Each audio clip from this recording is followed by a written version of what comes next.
Nakilahok ang mga tauhan ng EB Magalona Municipal Police Station sa isinagawang Coastal Cleanup Drive sa baybayin sa Barangay Tumungtong, EB Magalona, Negros Occidental.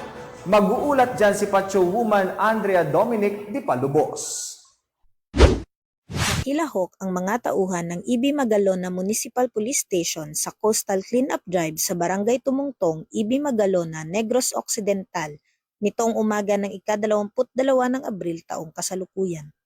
Ang aktibidad ay inisyatibo ng Municipal Environment and Natural Resources Officer, Provincial Environment and Natural Resources Office kasama ang 605th Company, mga estudyante ng STI, University of St. Lasal, Barangay Tumungtong Women's Association, Barangay Tumungtong Council, at Negros Occidental Minors Permittees Association o NOMPAI.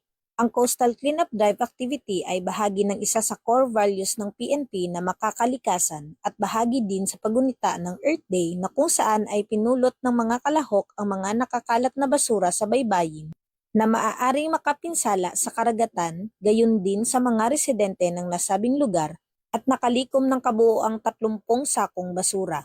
Ipinapakita ng mga kapulisan katuwang ang ibang ahensya ng gobyerno ang kanilang dedikasyon sa pangangalaga sa kalikasan at pagmamahal sa kanilang komunidad para sa ikauunlad ng ating bansa.